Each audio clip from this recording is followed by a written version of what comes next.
Hello YouTube, Pinchy08 here. It's been a very long time since I was able to do a review on an N-scale model train like this, but we are currently looking at the N-scale 282 light Mikado steam locomotive number 4501 from Broadway Limited. Okay, and so a lot like our friend Eric Siegel, I would like to start off this review with a little bit of a brief history on the actual prototype. And in fact, this locomotive road number 4501 does operate today at the Tennessee Valley Railroad Museum in Chattanooga, Tennessee. It was recently restored to operation, I believe, around November of 2014 and has really drawn a lot of visitors to the museum ever since then. But this locomotive does have very interesting history. Now, apparently the locomotive was built by the Baldwin Locomotive Works in October 1911 and would serve on many divisions of the Southern Railway in Tennessee, Virginia, Kentucky, and Indiana. And then eventually it was also purchased by the Kentucky and Tennessee Railroad, which would be a coal hauler, and back then was their locomotive number 12.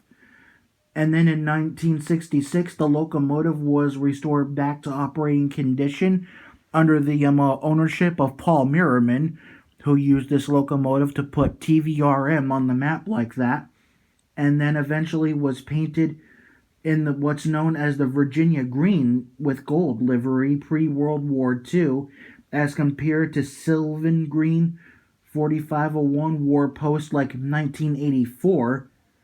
And then after restoration was complete, she would run all kinds of excursions between like Georgia and Virginia and Tennessee. She also would run along with the Norfolk and Western number 611 Class J locomotive and A Class 284 to 664 articulated locomotive number 1218 and all sorts of stuff like that.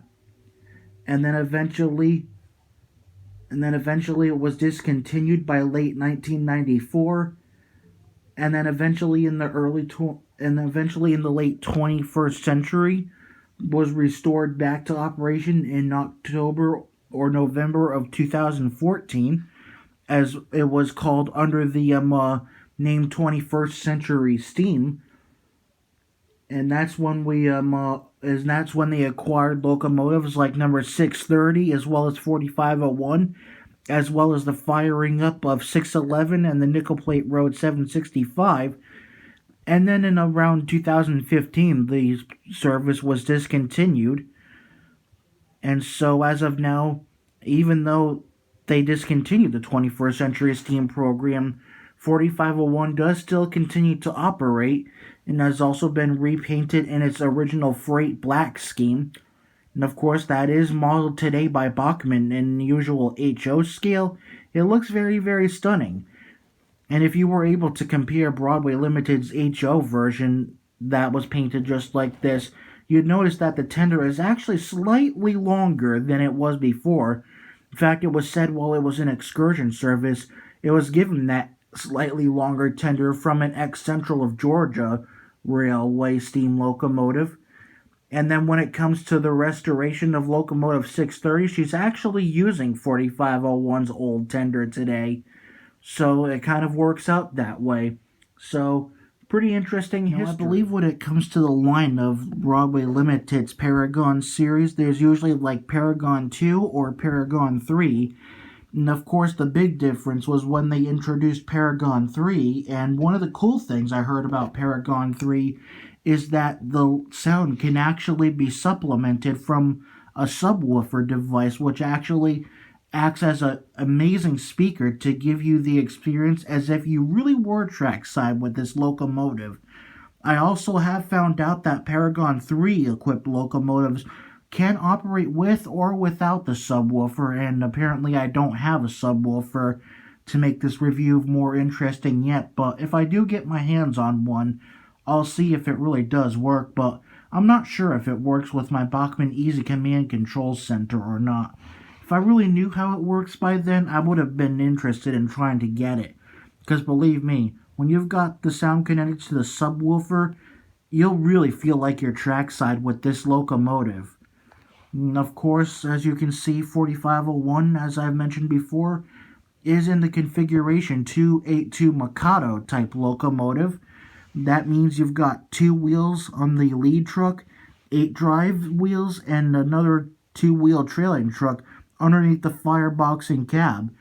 I believe the word Mikado came from a Japanese emperor, and in the early years when these types of locomotives in this wheel arrangement were built, most of them would be imported over to Japan, but many of them would be useful here in America.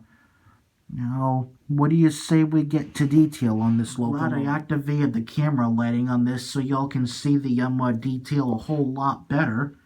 So as you can see, this locomotive does come equipped already with an operational N-scale coupler in the event you wanted to double head the engine and all.